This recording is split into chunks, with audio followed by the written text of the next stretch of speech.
बिस्मिल्लाहिर्रहमानिर्रहीम अस्सलामु अलैकुम वरहमतुल्लाहि वबरकातुहू। आज 2 जुलाई 2025 है और आज दिन है बुध का। आज की ताज़ा तरीन बड़ी खबरों से इस व्लॉग का आगाज़ करेंगे।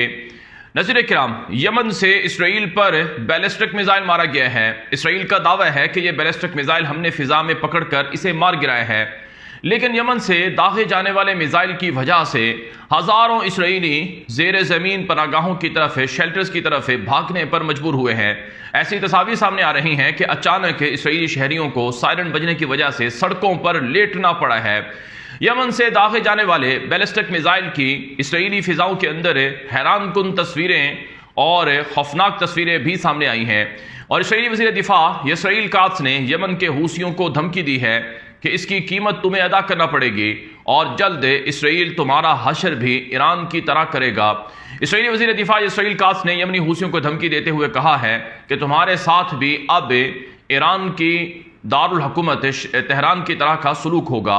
दूसरी तरफ अमरीका का जो सफ़ीर है इसराइल के अंदर है माइक हकाबी, उसने अपनी एक ट्वीट में धमकी दी यमनी हूसियों को कि वक्त आ गया है कि यमन के अंदर भी B-2 बमबार जहाज़ों से बमबारी की जाए और वक्त आ गया है कि यमन के ऊपर भी B-2 जहाज़ों को उड़ने के लिए भेजा जाए।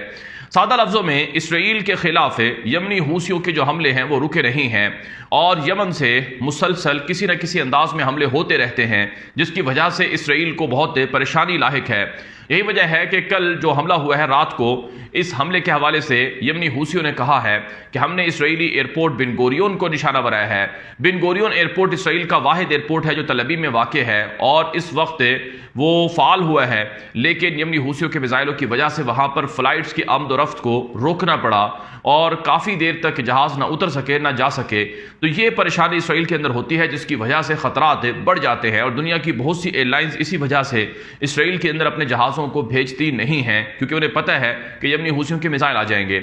यमनी हूसी कहते हैं कि जब तक गज़ा पर इसराइल के हमले बंद नहीं होंगे तब तक हमारे ये हमले जारी रहेंगे। याद रहे, इसराइल भी यमन के अंदर तकरीबन 8 से 10 मरतबा बमबारी कर चुका है, लेकिन अब तक यमन की जो टॉप क़यादत है वो इसराइल के निशाने पर नहीं आई है।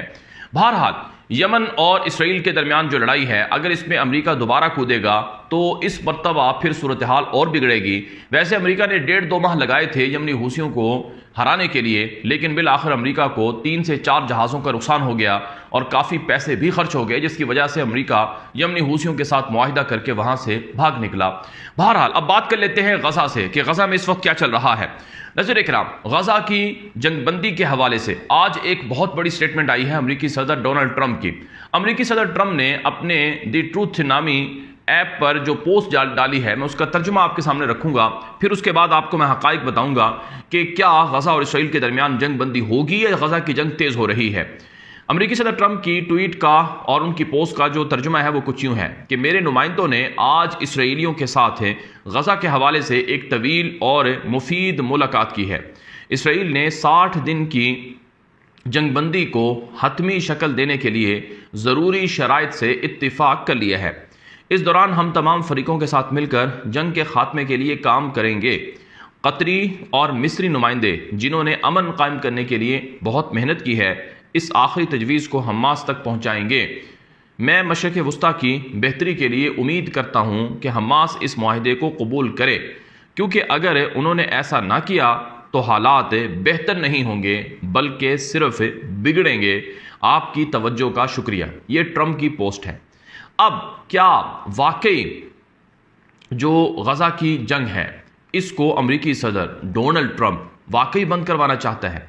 ये एक बहुत बड़ा सवाल है। नाज़रीन किराम, अगर आप देखें तो जनवरी 2025 से अमेरिकी सदर इक़्तिदार में हैं, यानी तकरीबन 6 माह हो चुके हैं। अमेरिकी सदर को 6 माह हो चुके हैं इक़्तिदार में आए हुए, और उसने इक़्तिदार में आने से 3 महीने पहले ही कह दिया था कि मेरा इक़्तिदार में आने का मकसद है कि गज़ा की जंग को बंद करवाना। यहाँ तक कि ट्रंप ने जो वोट लिए थे वो वोट भी बुनियादी तौर पर गज़ा की जंग को बंद करवाने और फ़लस्तीन के मसले को हल करने पर लिए थे। वो अलग बात है कि ट्रंप ने अपना जो दायरा कार है वो बदल दिया। यानी ट्रंप ने जो अमेरिकी सदर डोनाल्ड ट्रंप ने इक़्तिदार में आने के लिए अपनी आवाम को गज़ा और फ़लस्तीन की जंग को बंद करने का कहा था और इसी वजह से उसे वहाँ पर वोट भी मिले। لیکن بعد میں امریکی صدر ٹرمپ اپنے وعدوں سے منحرف ہو گیا۔ اب 6 ماہ ہو چکے ہیں، امریکی صدر ٹرمپ ایک نہیں تقریباً 2 درجن سے زائد بار غزہ کی جنگ کو بند کروانے کی سٹیٹمنٹ دے چکا ہے، اور غزہ کے حوالے سے ٹرمپ کے متنازع بیانات بھی آ چکے ہیں کہ ہم غزہ پر قبضہ کریں گے، غزہ پر اسرائیل کا قبضہ ہونا چاہیے، ہم غزہ میں اپنی فوجیں اتاریں گے اور غزہ کے لوگوں کو غزہ سے نکال دیں گے، مصر اردن کو غزہ کے لوگوں کو اپنے ہاں پناہ دینی چاہیے، اور غزہ کو دنیا کے لیے ایک کھلا اوپن علاقہ بنائیں گے جہاں پر خوبصورت بلڈنگز ہوں گی، عمارتیں ہوں گی، بزنس ہوگا، اور غزہ کا جو سمندر ہے، ساحل سمندر کے علاقے ہیں، یہ بڑے خوبصورت ہیں۔ یعنی امریکی صدر ٹرمپ جو ہیں وہ غزہ کے حوالے سے بہت ہی سخت قسم کی سٹیٹمنٹس دے چکے ہیں، یہاں تک کہ ایک موقع پر امریکی صدر ٹرمپ نے یہ بھی کہا تھا کہ ہم غزہ کو حماس کے لیے جہنم بنا دیں گے اور جہنم کے دروازے کھول دیں گے۔ یہ ساری چیزیں امریکی صدر ٹرمپ کی طرف سے کہی گئی تھیں، لیکن اب امریکی صدر ایک مرتبہ پھر اپنی عوام کے سامنے اور دنیا کے سامنے یہ اعلان کر رہے ہیں کہ غزہ کی جنگ بندی کے لیے ہم نے اسرائیل سے بات کر لی ہے اور اتفاق رائے ہو گیا ہے، اسرائیل نے ہمارے سامنے شرائط رکھی ہیں۔ یعنی امریکی صدر ٹرمپ وہ اسرائیلیوں کی شرائط تو مانتے ہیں اور ان کی بات تو سنتے ہیں، لیکن وہ غزہ کے لوگوں کی بات نہیں سنتے ہیں۔ یعنی اسرائیل غزہ کی جنگ کو بند کرنا نہیں چاہتا ہے، مستقل طور پر اپنی فوجیں غزہ سے نکالنا نہیں چاہتا ہے، اور اسرائیل غزہ کے اندر سے جو ہیومینیٹیرین کرائسس ہیں ان کو ختم کرنے کے لیے تعاون کرنے کو تیار نہیں ہے، ری بلڈنگ کے لیے تیار نہیں ہے۔ اسرائیل غزہ کے لوگوں کو غزہ سے ڈسپلیس کرنے کا امریکی صدر ٹرمپ کے ساتھ اتفاق کرتا ہے، اور ٹرمپ واقعی یہ کہتا ہے کہ ہاں ٹھیک ہے، غزہ کے لوگوں کو غزہ سے نکال دیجئے۔ اب امریکی صدر ٹرمپ غزہ کی جنگ اگر واقعی بند کروانا چاہتا ہے تو پھر وہ غزہ کے خلاف اسرائیل کو اسلحہ کیوں دے رہا ہے؟